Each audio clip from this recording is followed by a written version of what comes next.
birds, people, and the dogs that bring them together. This is episode number 19. My name is Bill, and you're tied to the Woe Post. I'd like to thank my Patreon patrons for supporting the podcast and keeping me motivated. I just got some new recording and editing equipment, and I'll be incorporating it into the show over the next few weeks. I couldn't do this without you, and I'm thankful for all the support that you provide.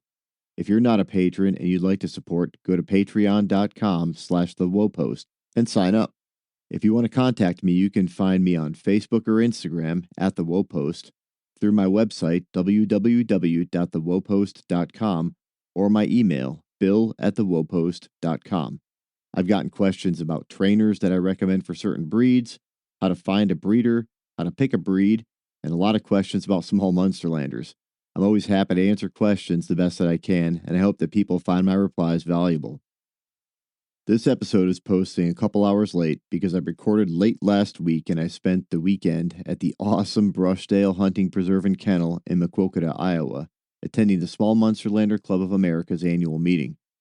I got to meet a whole bunch of great Small Munsterlander breeders, stud owners, and dog owners as we talked about the breed's recognition by the AKC. We had clinics on AKC hunt tests, portions of the NAVDA Invitational test, and AKC confirmation shows. Several dogs earned Canine Good Citizen certifications and trick dog titles, and we even did some fun dock diving.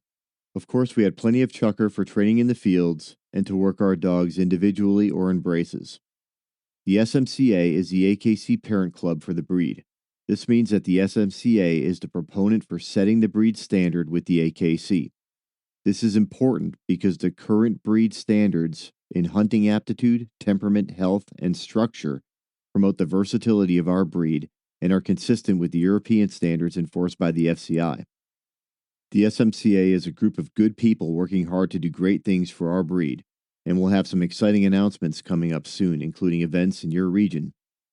If your breed has a national level breed club, I strongly encourage you to meet the folks to keep your breed great and help them to keep your breed standard true and keep hunting dogs hunting.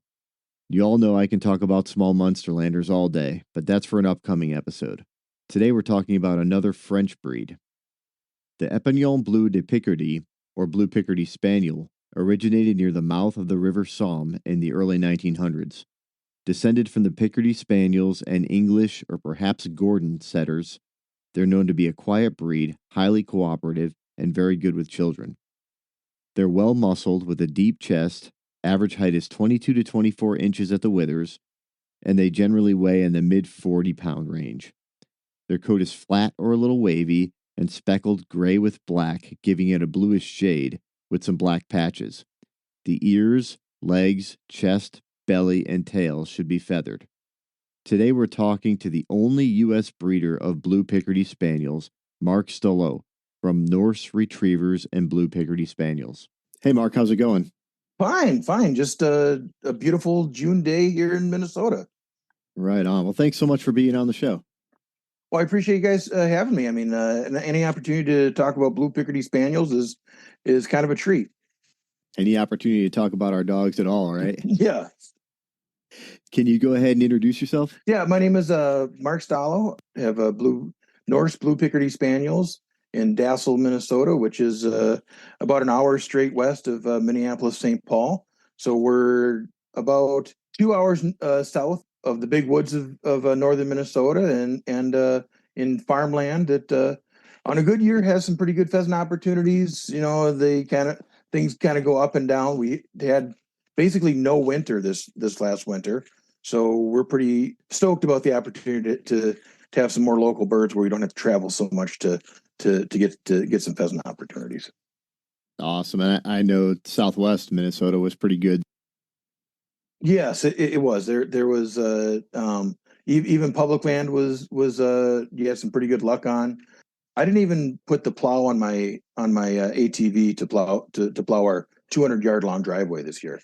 So that's how little snow we had. That's bold.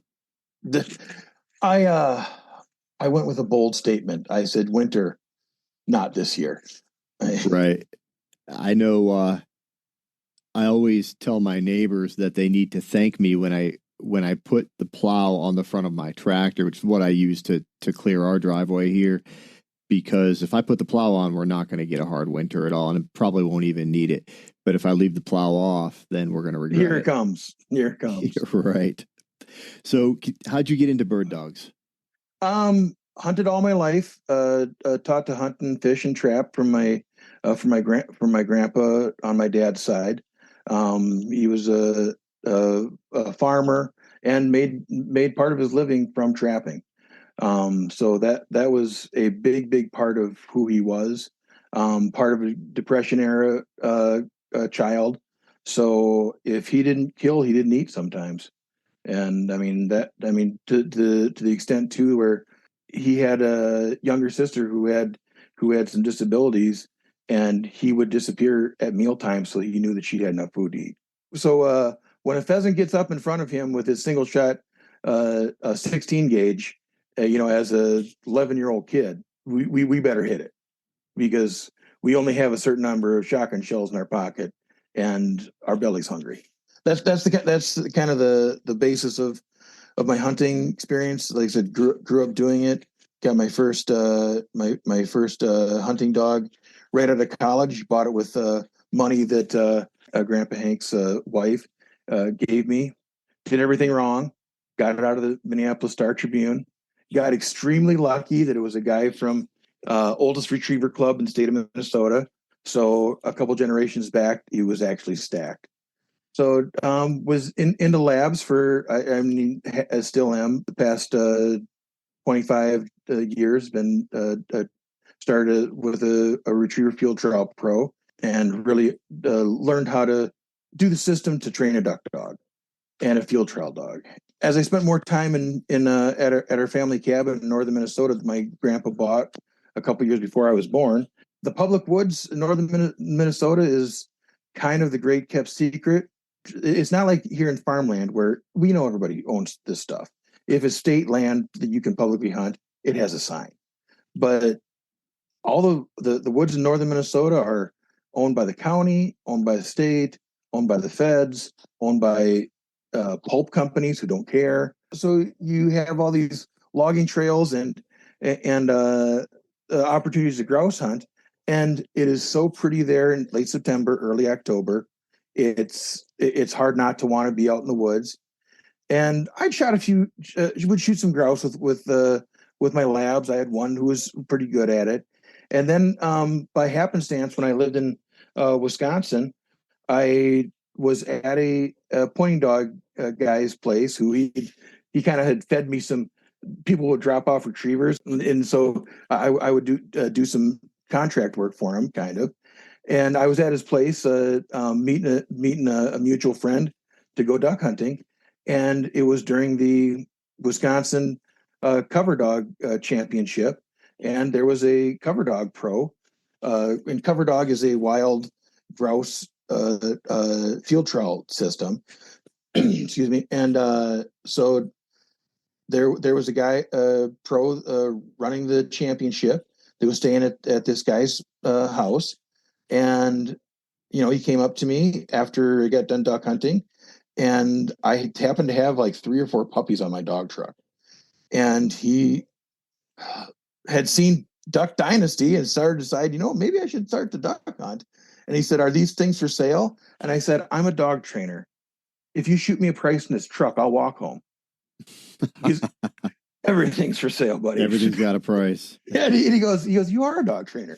I said, "Yes, yes." So I gave he picked out a puppy and took it home, and I don't even think he paid me. But this is the dog the dog culture. If you're a real dog person, and you say, "Well, I don't have any cash on me," or I only have my card. Um, here's a puppy. I'll send you a check later. Okay, because I've done that. I've been on the other end of that, where went to pick up a puppy for another guy, and the guy selling him said, "Mark, I'd really like you to have this little girl." I'm like, dude, I brought gas money. That's it. He said, "Just pay me later," and that's what happened.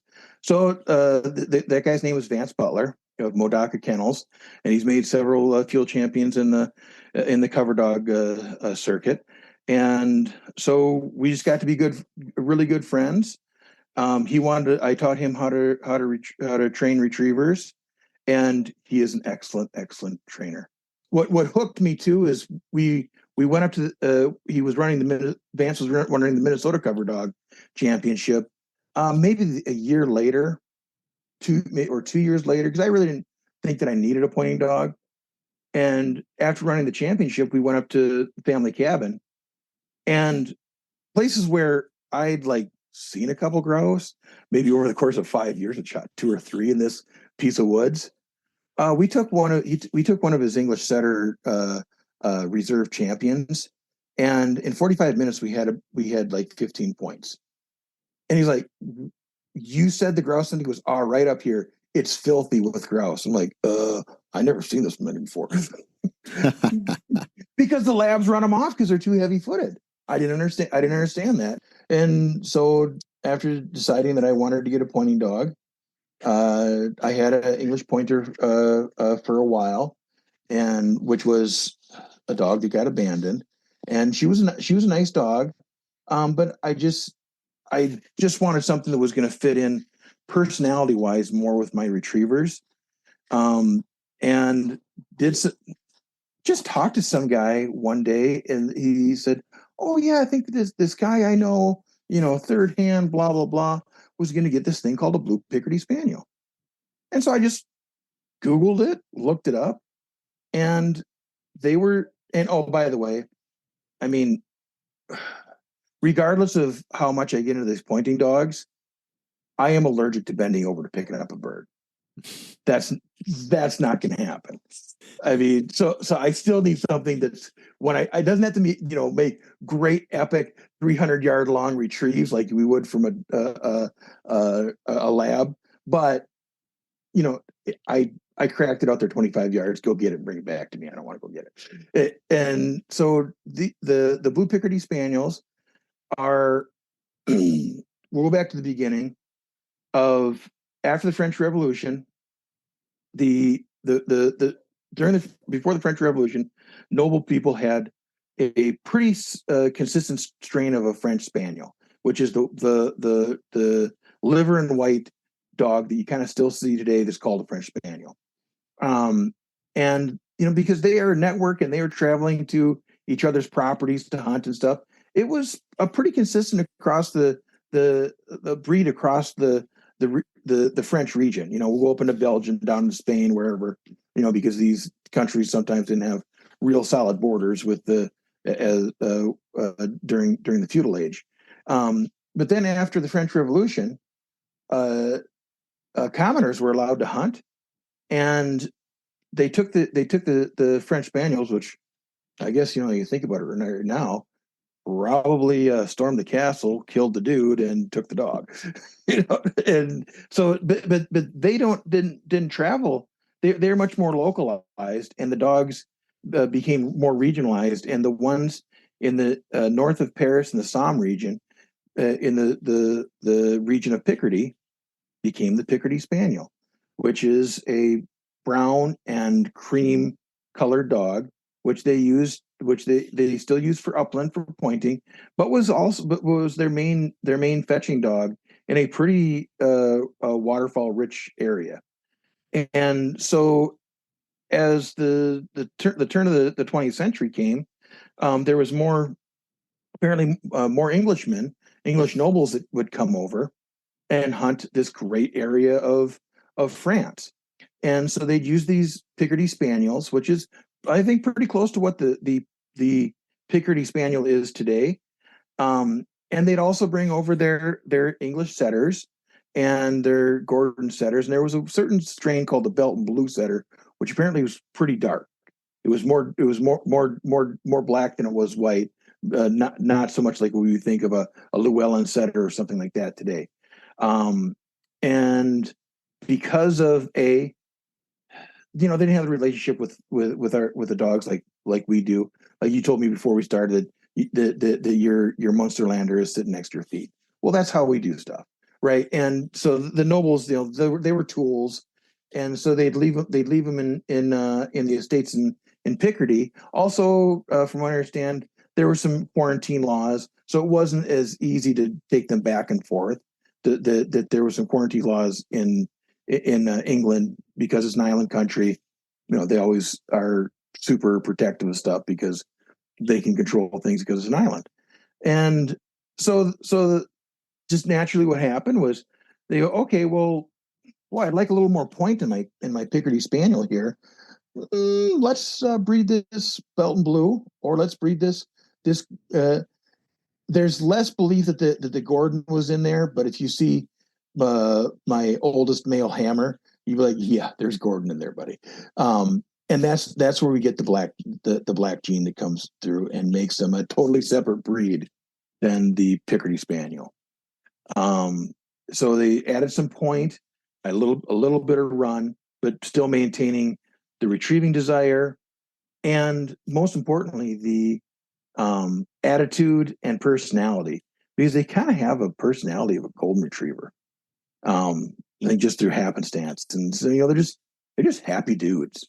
I mean, they're and that's what I like too, because although it is pretty awesome to take that English setter or English pointer Ferrari out and let that sucker run the woods, I also learned doing going along to these cover dog championships that you lose your dog sometimes, and that happens.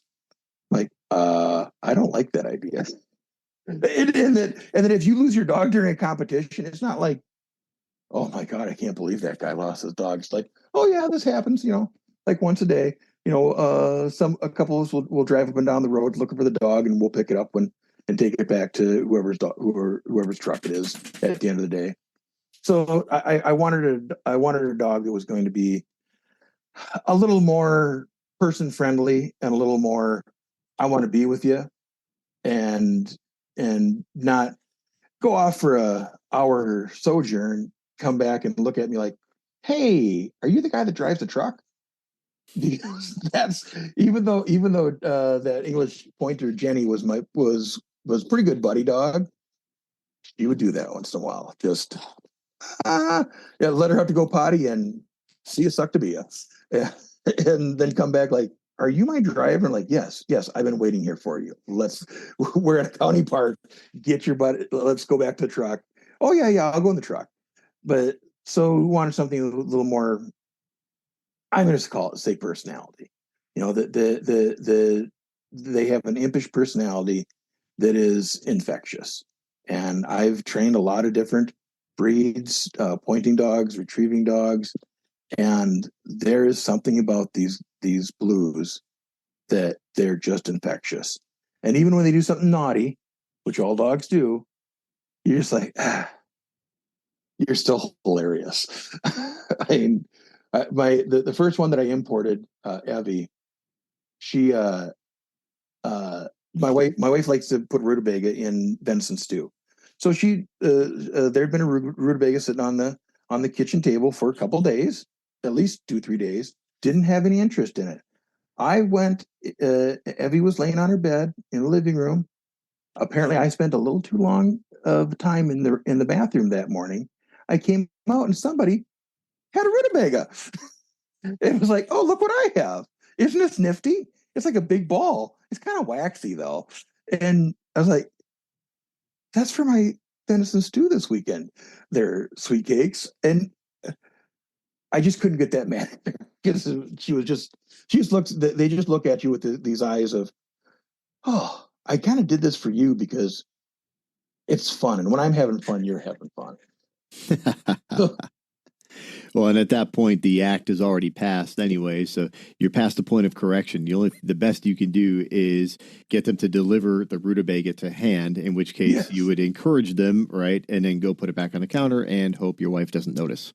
Well, that's exactly what it is. And I mean, we did buy a ball vegetable. I mean, it looks like a big tennis ball, for God's sake. So, what? Yeah, there's just something about them that I really like and enjoy. And like I said, they are a pretty versatile breed. If you give me an opportunity to drive a Corvette, I'm going to drive that Corvette, and I'm going to enjoy driving that Corvette, and maybe get a speeding ticket or two.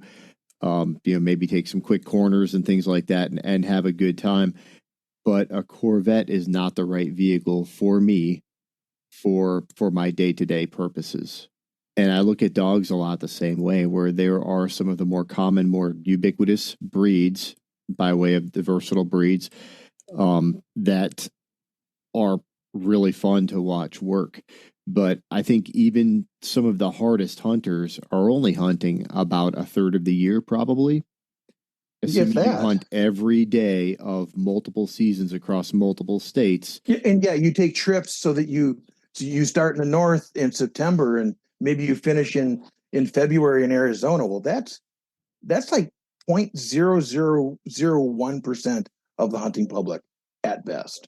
Most people aren't going to be a good fit. Or most of those Corvette style dogs, right, are not going to be a good fit for most hunters out there.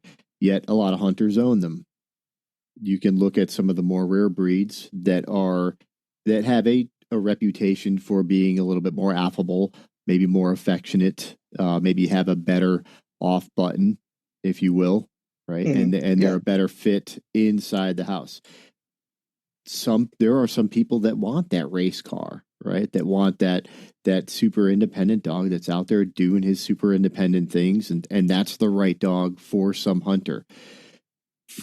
I think for most of us, that dog that is also a really good pet, really good in the house, Yes. that a non-hunting spouse is really going to like, that kids are really going to like. Oh, I'm telling you, Bill, if the wife likes the dog, man, you utilize a lot of crap. I mean, as far as honey, I know that you have this plan, but boy, can I, this is like the last 2 weekends of the season, and Roxy, Roxy really loves it. Okay, I suppose you can, because for you, Bill, you can pound sand, says the wife, but for Roxy, well, then that's a whole different ball game. It's the last chance Roxy's going to get to hunt until, next fall. Yes, yeah, absolutely, and doing the limited research I was able to do on these dogs, because I swear to God, there's 9 articles and half of them say the same thing, because about a third of them are just off of just general dog sites where the people who write me are just writing content. They could be writing about quilting this afternoon for a quilting website, right? And so there wasn't a whole lot out there about them. Like we discussed it, I am now the only person in the United States that breeds these things. And so a lot of people well, I want a dog that will point. I want a dog that will retrieve pretty decent so that I can do my, mid-October duck hunt when it's pretty nice out. And they go with a German dog because they think that's the only option. And, you know, for better or for worse, you kind of, especially the Italian breeds, you kind of have to look like how those Bronco Italianos look. I think they're one of those dogs. Either you think they're freaking adorable, or you're like, I don't want a bloodhound. I love Broncos. I think they're cool. It's too big of a dog for my preferences, but I love the fact that there are a couple people in my NAVTA chapter that own Broncos, and I love working those dogs. I volunteer to shoot over those dogs all the time. But ding, ding, ding on what you said about their size. Most people today would rather have a 50-pound dog than an 80-pound dog. Yeah, and it fits into their lifestyle. It fits into their SUV better. That was one of the other things that attracted me to the Blue Picardy, because to do their job, they don't have to be that big. We're asking them to point, and they can drag back a 15-pound honker. It's not that big a deal. Is it? So I mean, but that's what most people need, most people want, especially with the Blue Picardy. It's not even knowing that it is out there. The biggest impediment to these dogs is not knowing what they are, where you can get them, and that they are such a cool animal. And if, like I said, I've trained a lot of different, basically every common breed of pointing dog and pretty much every retrieving breed. And you know, there's, I wouldn't say a stigma against the German dogs, but as we were discussing before we started recording, that we have a lot of wolves in northern Minnesota, and um, I wanted a dog that was not going to challenge a wolf. And as much as I think that a German Wirehair, a Drothar, is an excellent hunting tool, they're just ornery and dumb enough to think that they can take on a wolf and they will die. Yeah. Whereas the They're Blue not going to Pickerdies, win that fight, but they no, are, by way of breed, they're interested in hunting fur, right? exactly. Yes, and they see, and I mean, I've trained several that were sweethearts. I've trained several that could not be allowed out with the other dogs because they'd attack them. And so if they're gonna attack, a lab, they're gonna try and attack that wolf because they don't know any better, because they don't understand that's gonna will immediately lead to their death, because the wolf will turn around and be like, oh, game time, I like to kill you because that's my fun thing. And the Blue Picardy Spaniel has a bark that I call the I swear to God, I'm going to go get somebody and they're going to deal with you and it's going to be bad. And they do have a reputation for just being very affable, affectionate dogs, and just fun to be around. And again, I'll go back to, because not trying to disparage any breed, they are the right breed for somebody who wants to have a strong personal relationship with their dog. Yes. And for somebody else who wants a hard charging hunting machine, then you might need to look in a different direction. Yes. I mean, and not that they can't do it, because there's the guy in Calgary that I got my first male Hammer from. Um, Hammer's mom is a NASTRA field champion. So I mean, they can do the work, and they are prey driven. My first girl, Evie, that I imported from north of Paris, um, she saw a cormorant flying across the lake, and we were at a public landing. I mean, the cormy was like 300 yards out in the middle of the lake. Without even realizing what she was doing, she launched herself off the dock and to go get this cormorant. It was flying. And then when she surfaced, she looked around and she's like, "Where'd that bird go?" And then she realized, "Oh, I'm like 30, 40 yards out in the water. I think I'm going to go back to the truck." But but they are very birdy dogs, and for they are driven, because I mean, how do you put English setter into a breed and it not get a little more horsepower? So, but one of the things that we don't look at as much now with our breeding is culling, and it's not a really nice thing to do. I mean, we don't do it anymore at all. But especially when you're developing a breed 100 years ago, 120 years ago, they didn't breed the ones that didn't have an affable personality, because that's not what they wanted. That was the end of the road for you genetically, there, buddy. You're just not going to get to breed. We're only going to breed these ones that have this sweetheart personality and have the desire to go and run and be aggressive in the field. Um, but yeah, I mean, the idea that they might wrestle with a raccoon once, and that would be the end. That would be the last time they do it. And whereas I mean, a German Shorthair or even an English Pointer, you might have a dog that's a straight up raccoon killing machine, because they had fun killing it the first time, and the claws on the raccoon did not bother them. Um, the Blue Picardy is going to be offended if it gets scratched in the face. And, my breeding girl Claire, she has a bestie, or I should say that that I have a lab that thinks that Claire is her bestie. So when they go out in the exercise yard, Claire wants to go potty, and what Buttercup does is Buttercup grabs Claire by the collar and totes her around, and Buttercup just thinks, what? We're just the bestest friends, and we do everything together. And Claire just looks at me like, I just want to go crap.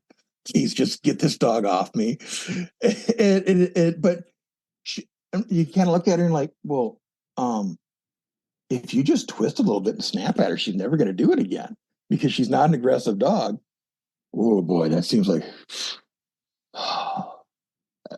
conflict avoidance I'm kind of for, not so much turning and telling Buttercup, leave my damn collar alone.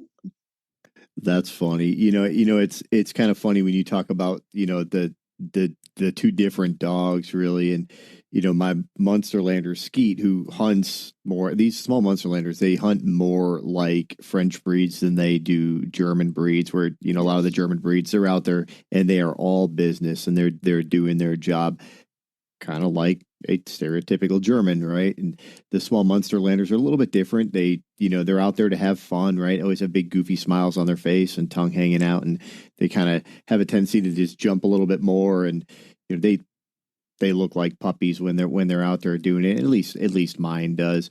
But her best buddy is a hard charging short hair, and those two together, they'll play until it's time to get to work. But when they see each other, they get excited, and they know each other, they know who they are, and hey, here's my buddy. And my friend Dave is, he's probably going to listen to this. He's going to be like, yeah, he's talking about Rocky. I know he is. They're best buddies, but they hunt totally different, and we hunt them together all the time.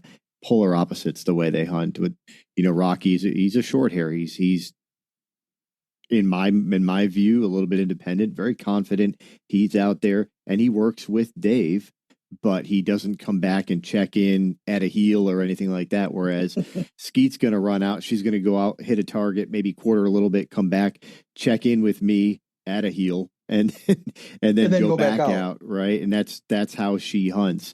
A lot of people would look at that as a waste of time. I don't want my dog to come back and check in with me. I want my dog to look at me, know where I am, and then continue to hunt, but not come all the way back. Right. I like that check, and I love it. It makes me smile every time. Well, too, if you're hunting the big woods for grouse, that's different than if we're hunting shortgrass prairie for sharpies. I mean, I don't feed you all year so that I have to cover a lot of ground. So get out there and wander around. And yeah, if you want to come check back, hey, how you doing? Great. Mm-hmm. But go back out. Oh yeah. And, I think obviously it's so much easier to get your short hairs, your wire, whether it's a wire hair or a Drothar, and obviously I'm sure you have a podcast about going into the difference of those two. I don't want to touch that one, to be honest. Yeah, I know. I understand it, but I mean it's a whole thing. And the poodle pointers are becoming much more popular and more available. Mm-hmm. And and I think those can be a nice medium. I've spoken to guys. I've trained a couple that were pretty good buddy dogs. I've been around some that were kind of jerks, that were a little more Germany. And like you said, not everybody wants it. I think one of the things, first of all, we just have imported so many German breeds that we don't even know that these French breeds exist. And there's about 25 French basically versatile breeds. And I mean, like, when I go to the software when I go to the vet, their software on their computer does not even have Blue Picardy Spaniel. They've got it right. Yeah, I believe that. Yeah. And I mean, I have that Evie dog. The first one I imported is NAVDA's first Blue Picardy. She is BP 000001. I called I can't remember if the woman's name is Maria or Marie. I think it's Maria because I've got not Marie and I know it's not Saint. So I called Maria and I said, "Hey, I'd like to get this breed recognized in NAVDA because I think that's where it's going to fit best." And it met all the criteria. It was registered in the same European registry that basically all their other European breeds are, and so it was a slam dunk. It was just I was the first one to say, "Hey, I actually have these dogs. I'd like to do it." And so they're very very rare, and like I said, you can not knowing about these other French breeds, you don't know how fun and maybe how better that they will fit into your personality and your life. But I think that there's some advantages. One of the reasons why some people go to a German breed is because you can make mistakes training with them, and they shake it off very easily. The Not to say that these blues can't take correction, they certainly can. And when it's fair and they understand why, not a problem. But definitely continued harsh training methods with them. I think you could crush one in not too much time.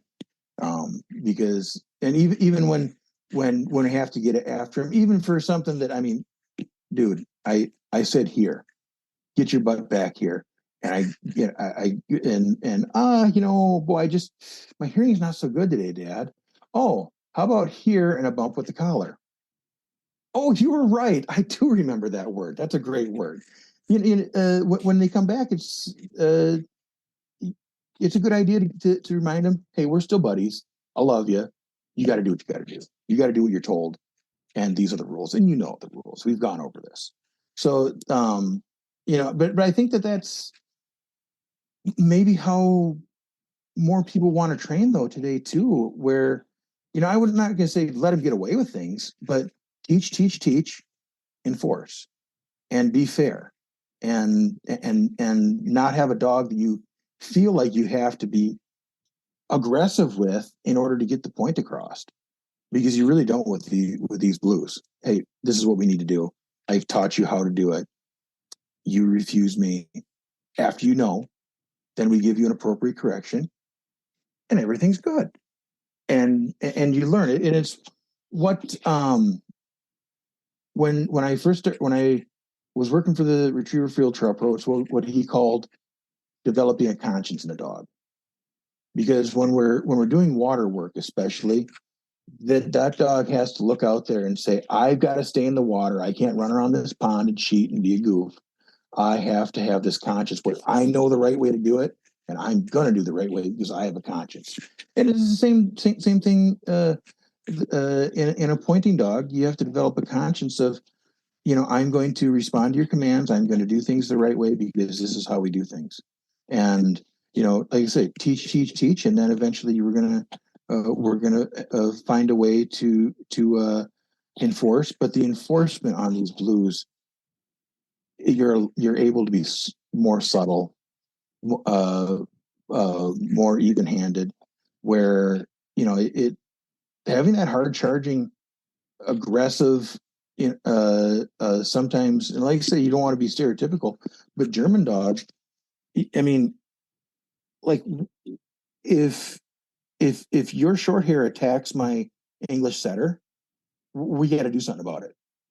We can't just go, oh, hey Ralph, not a good. It's not nice to go and try and rip the throat out of that English setter just because it's kind of wussy looking and you can get away with it, and you just don't have to deal with that with excuse me, with these Blue Picardy Spaniels, because I don't know what you would have to do with one for them to bite a kid or something.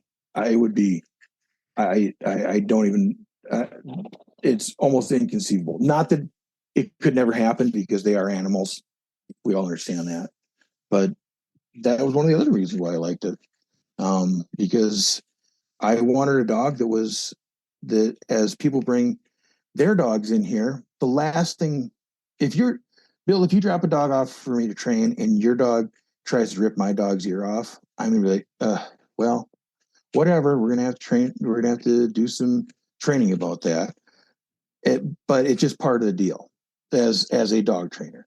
But I would never want one of my dogs to hurt to get into to start a spat with your dog. No, no. That's just not a I mean it even sucks to have to have to have to call you and say, hey, we were out doing this field work and I don't and the dog ran over a deadfall and I had to take the dog to the vet because he got a 6-inch cut in his chest.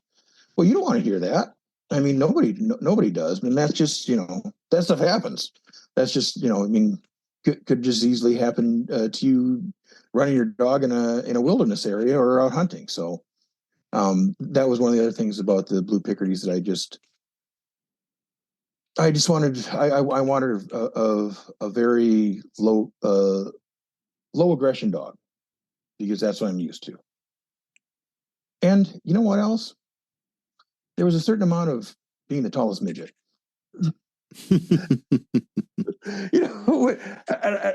Everything fit. I was like, well, this dog will retrieve. This dog is as close to an English setter as I can kind of get without having something different. And I mean, certainly, I could have went and got a Drothar or an English setter and only hunted it, only used it for pointing work. But I don't know. I wanted something that nobody else had. Now the downside of this is it turns out I'm a terrible marketer. I mean, when people literally don't know what this thing is, I mean, sometimes you feel like you need to be standing over a random highway overpass that says Google Blue Picardy Spaniel. You'll be happy. It's the thing that you didn't know that you needed.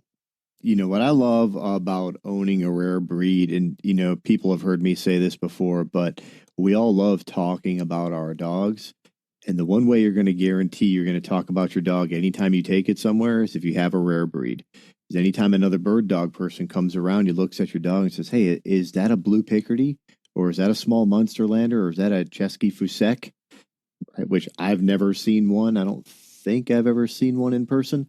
At Pheasant Fest. At Pheasant Fest is the only place Yeah, maybe during the puppy parade, I guess. But I don't remember it, honestly. If I saw one and I recognized it, I would want to talk to that dog's owner. Yeah. And I want to poke and prod and pet that dog. And, I want to learn everything that I can about it because I might not ever see one again until next year at Pheasant Fest, right? And one of the things I was, I said, I haven't trained a vast number of any one pointing breed. So it's not like I've, trained 75 German short hairs, but I've trained a lot of the breeds. And, so you don't always know what is exactly a representative of the breed. When I was at Pheasant Fest, I was shocked at how big a lot of these pointing dogs are. I'm just like, why are you so large? What do I need this size for? And with, once again, going back to the popular breeds, the popular area, because it seems like from the Rhine River east is where we're getting all of our versatile breeds that we know about, and we just forget just to have no knowledge of what has been going on in France for the past 200 years. I think it's because a lot of those, for the most part, the French breeds are bird dogs. Whether we're out in the morning trying to shoot some ducks on a marsh, or we're trying to we're in the uplands trying to shoot Hungarian partridge and point partridge and shoot them. They are bird dogs.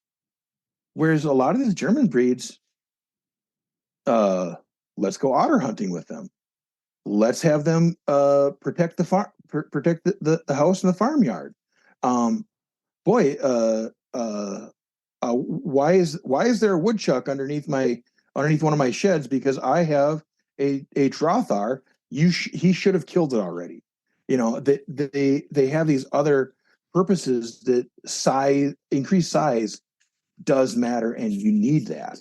Because I mean, if you're going to wrestle with a badger, you probably want to be bigger than 52 pounds soaking wet and kind of a wiry string bean, Right.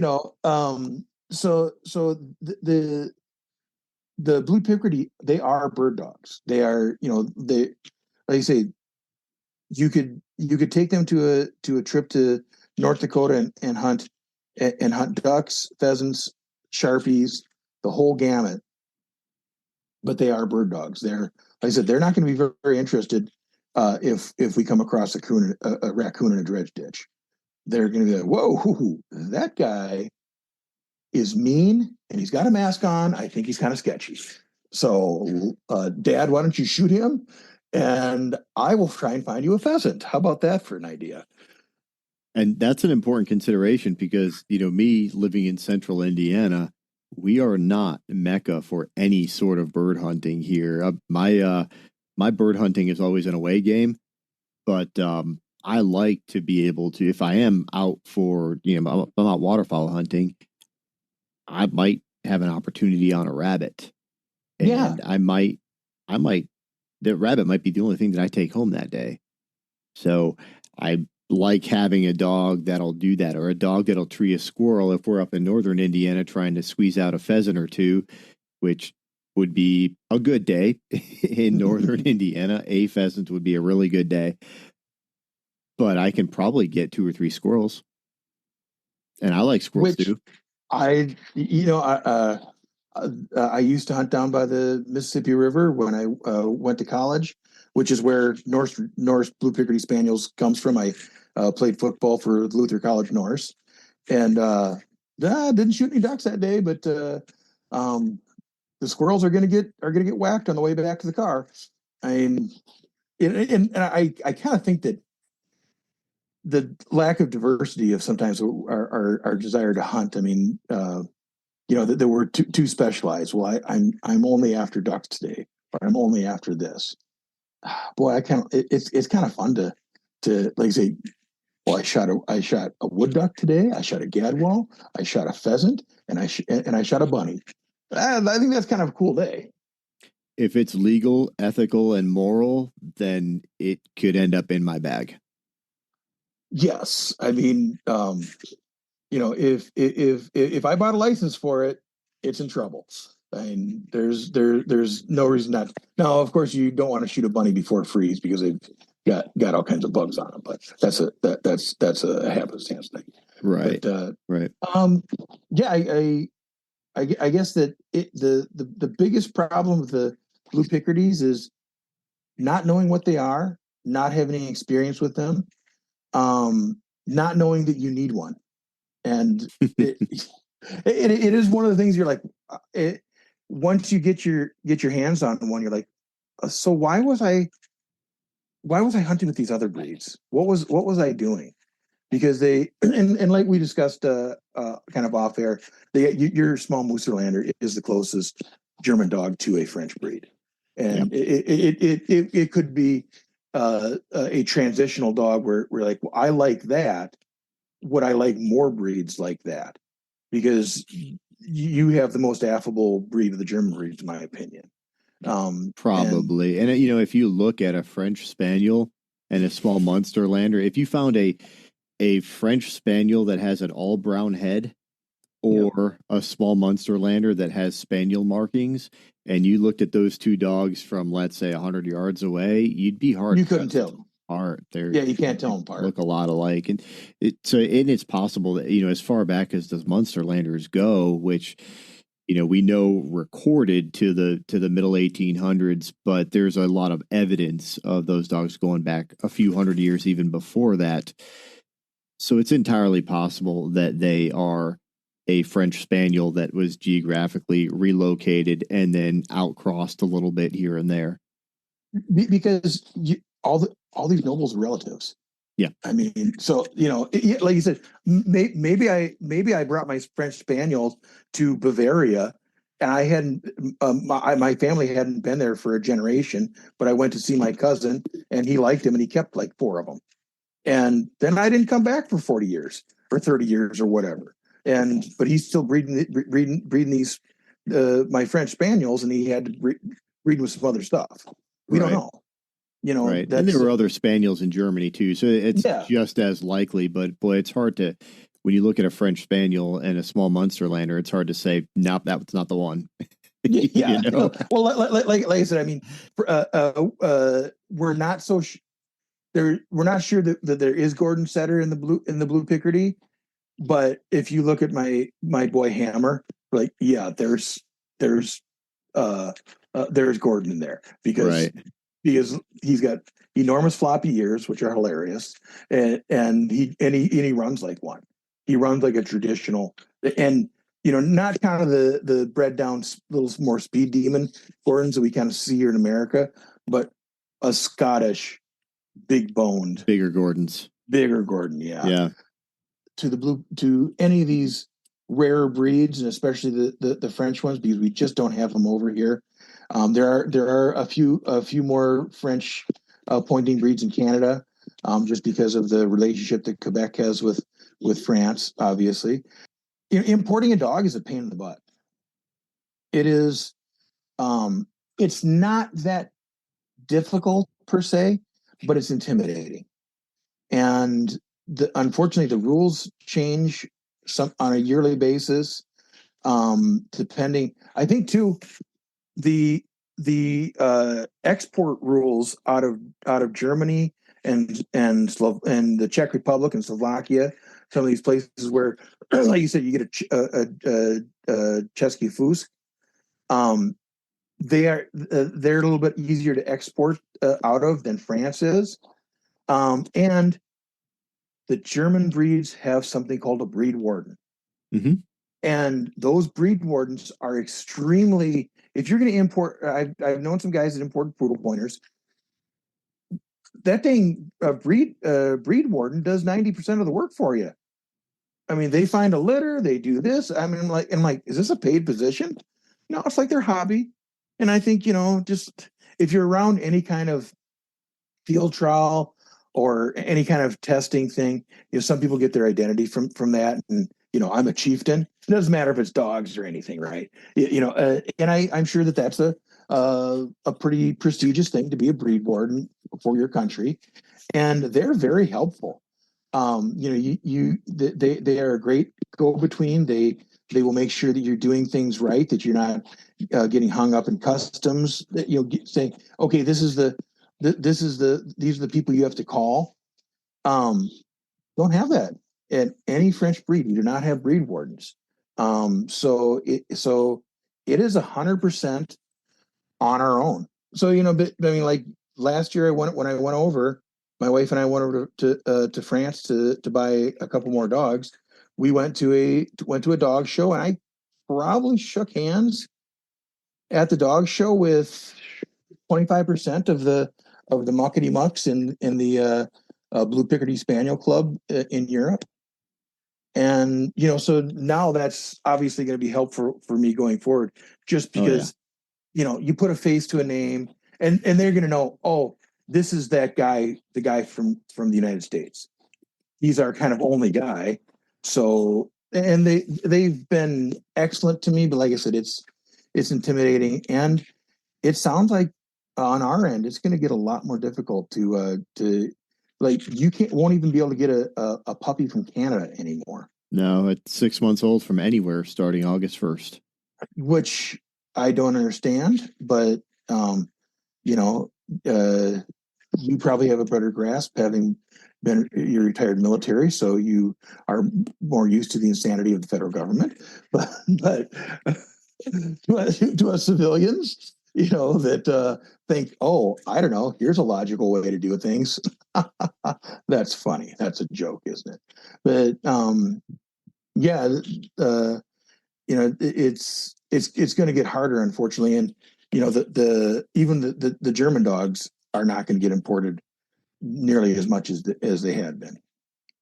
No, and I think some of the breeds are going to be just fine. There's Oh plenty yeah, of quality breeding short hair stock right here in the yes. US, right? I would even say there's plenty of quality breeding small Munsterlander stock here in the US. I think we are okay now. I'm not really sure what you're going to do. with the Blue Um, Picardy? I'm going to uh import semen. Yeah, Um, I actually have already some plans. I kind of got it figured out. sure. But here's the thing. People like puppies. You know, when you're only going to buy a dog every 8 to 10 years, you want a puppy. And a 6 month old dog is not a puppy.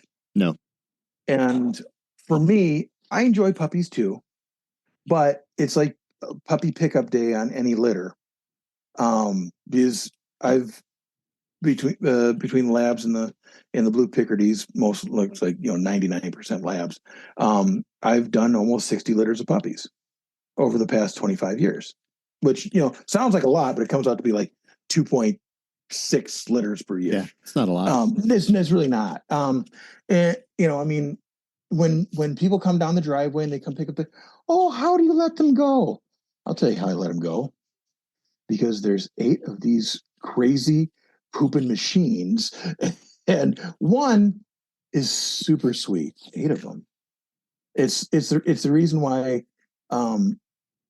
your local kindergarten teachers are a little bit goofy.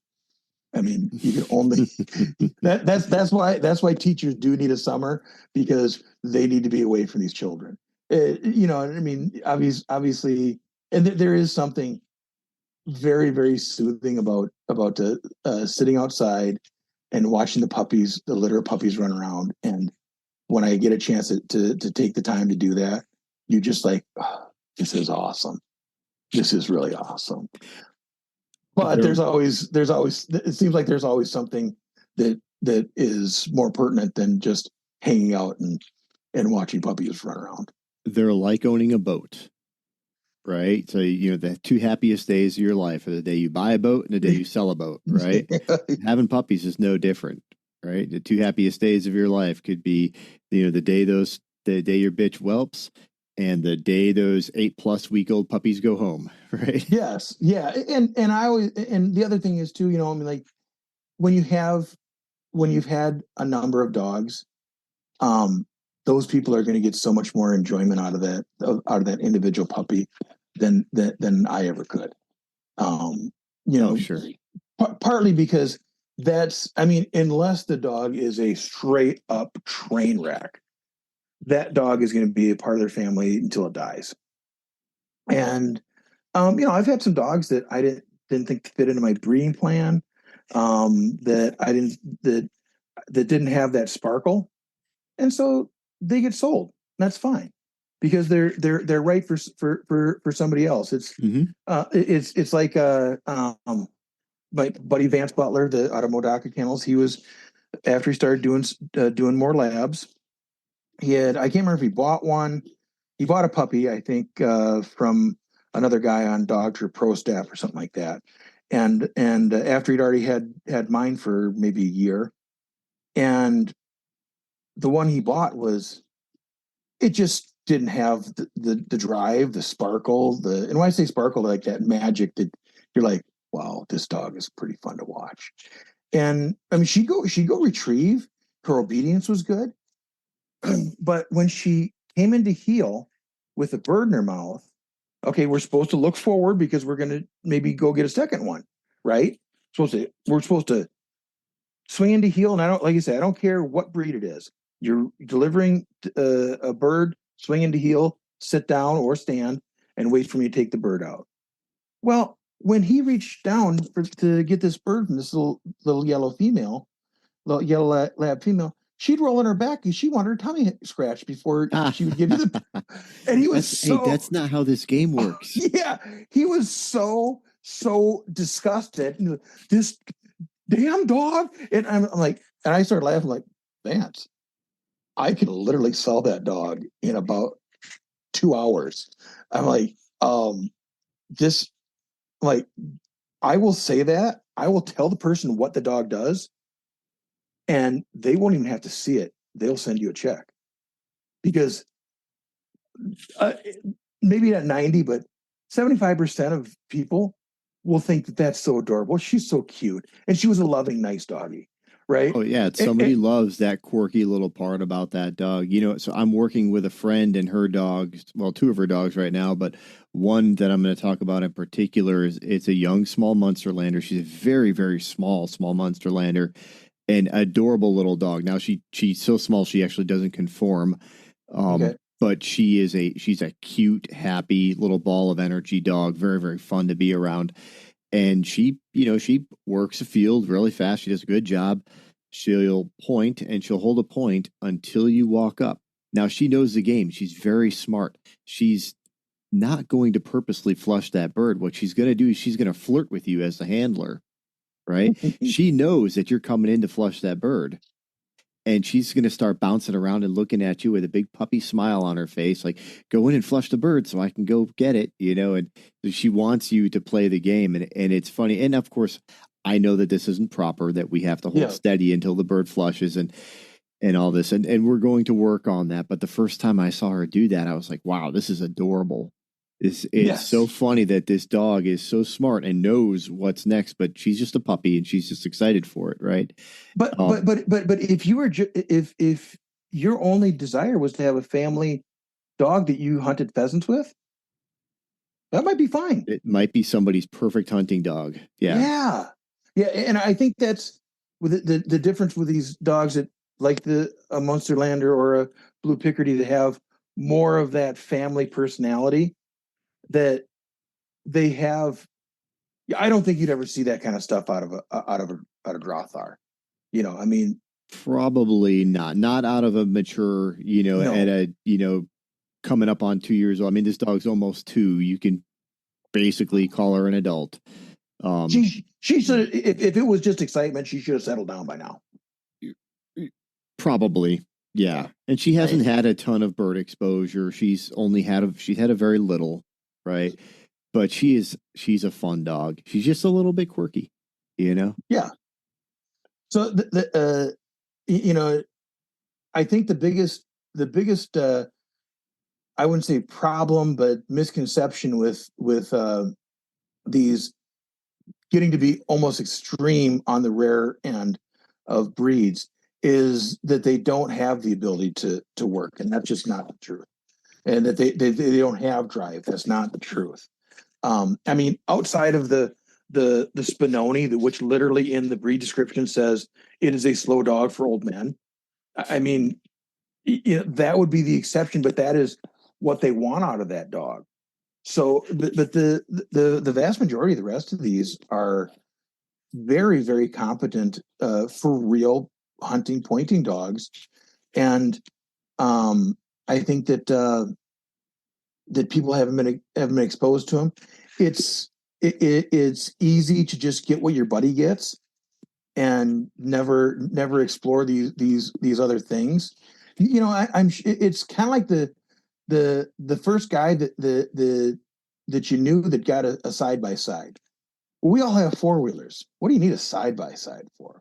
That seems absurd. Look at how stupid wide that is. Yeah, I can put two. I can put two of my Honda 350s on the trailer. You can only put that one thing, and then you drive around in them for a while, and you're like, oh, I'm an old man. This is so much better. And I can go everywhere with that four wheeler can do. I can actually use it for probably better for like putting in food plots and that kind of stuff. And because it just has more torque. And I put my 16-foot John boat with a 25 horse motor into almost vertical canoe landing with a Kawasaki Mule, and that thing just popped it right up. And like I thought I was going to have to put the winch onto my F-250 and use that and winch it up. But so just because it's new and different doesn't mean it's not everything you wanted. I mean, just the same as, well, why would I need an extended cab pickup? 30, 40 years ago. Oh my And goodness. I just bought. I just got rid of my F-250 4-door Super Duty, and I got a 350 4-door, and my wife said, she's like, God, the truck is so big and it sucks in the parking lot, right? Because it's just a beast. And it's got an 8 foot box because I need that for my dog box. So it is as long as we get. And she kind of made the comment a while ago, like, you know, is that thing ever too long for you? And I said, if I could get one with 6 doors, I'd get one with 6 doors instead of 4. Like, if I could get an extended cab, I would get that. And you don't even know how you lived in that straight cab, putting 3 people in the front seat action you did 40 years ago. Yeah, right. And but and I think it's similar, that unfortunately some of these breeds are so rare that we have very few options of where to get them. And but it's I've never been unhappy with trying a little bit different breed. I really got lucky on the Blue Pickard, and I had my first one, Evie, for 3 years before I imported another one because I wanted to see if these things were worth a dang. I wanted to see if because I swear to God, when you read about them, other than the fact that they get ear infections easier because they're long haired, because they have long haired and floppy ears, just like most other spaniels. Hmm. Um, everything was super positive. I'm like, oh yeah, it must be true because it's on the internet. I mean, almost the more you hear positive, you're like, boy, this is probably a complete truckload of manure. Um, but everything was pretty much accurate that I read online. That they are pretty much exactly what I wanted, and if they didn't have some firepower to them, I just wouldn't own them because if there's a difference, especially since I own multiple dogs, if instead of getting into a second breed or maybe even transitioning eventually over completely to Blue Picardys, if I bought one of these things and it was a gamble. I mean, you were to get that thing over here, to get the first one over here. Well, it's $6,000-7,000. Yep. So it's not just it's not just a whimsical buy, But if she would have turned out to be not a for real hunting dog, I would have given her away, took the loss, went, well, I tried something. And I would have called my buddy in Michigan, Vance Butler, and said, hey, can you hook me up with one of your old cover dog clients? I want a English setter for grouse hunting. And I would have had an English setter, and somebody would have said, oh, you got one English setter out in the kennel. What's that for? Well, I like to grouse hunt with it. And that would have been the end of it. But that wasn't the case. It was an awesome dog that, I mean, like, I had uh, I had triple bypass 4 years ago, and so before going in, I had to farm out all my dogs to different people, to different kennels, different dog trainers and buddies, so when I got home, I didn't have any for about a month. I didn't have any responsibility, and that Evie dog was the one that I held on to until the day before I went into surgery. She was my buddy dog. We spent the last week before I was extreme. I was in a lot of pain. I was taking long acting nitro, like a lot of it, and emergency nitro probably 6-8 times a day. And she was my buddy dog, and she stayed with me. And she also is one of the hardest charging dogs I've ever had. So you know, there's a lot to her, and it made me feel very confident to get more of them. And tell you, especially the boy that my wife and I just got from northern France, Lafayette. God, what a buddy dog, and very bird driven. I mean, wants to go work, and but like, he's kind of the ultimate dog.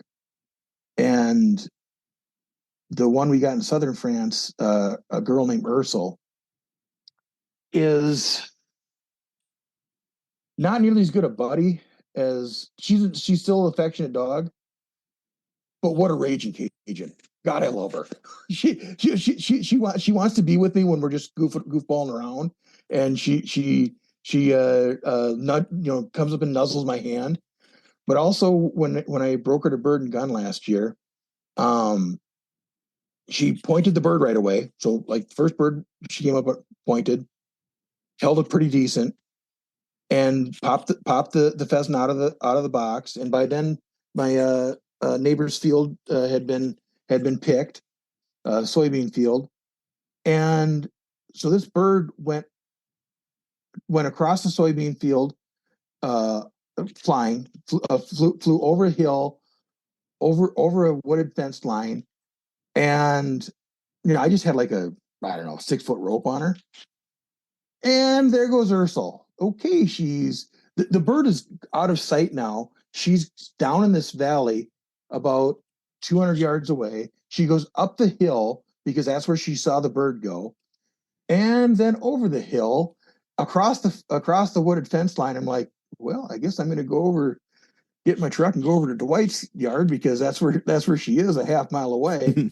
And just as I started walking away, I looked over my shoulder, and there she's coming back over the hill back to me.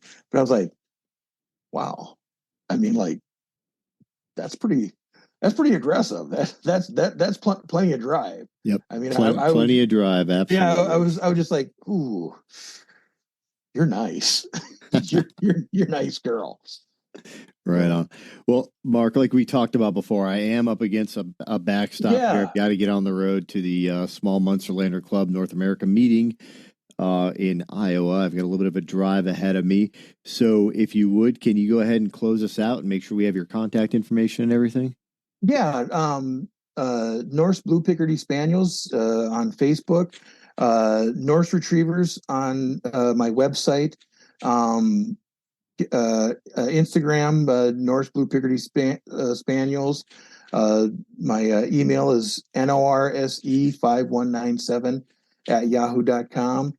Like I said, we're in Dassel, Minnesota, just west of the Twin Cities, but I have a Wisconsin phone number. It's 715-533-2339. And we do actually have a boy and girl puppy available right now. And they are cute as buttons, and they are out of my boy Hammer and my girl Claire. And I have a boy from their first litter named Louie, and he's a better hunter than his dad. I think he's just a nice dog, just all around great animal. And if you want to do a podcast where it's just me saying stupid things and odd sayings, we could probably get about an hour into that too. Well, if you are looking for a blue Picardy, there's just about only one place to go right now here in the U.S. So give Mark a call. All right. Thank you so much, Bill. I appreciate the time. Yeah, Mark, thanks so much for coming on the show. I hope you enjoyed episode number 19 of the Wool Post podcast.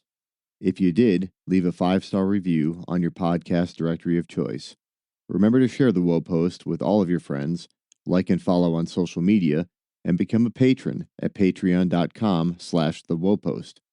And if you own a bird dog related business and you'd like to advertise on the Wool Post podcast, you can contact me at bill@thewolpost.com. Stay steady and God bless.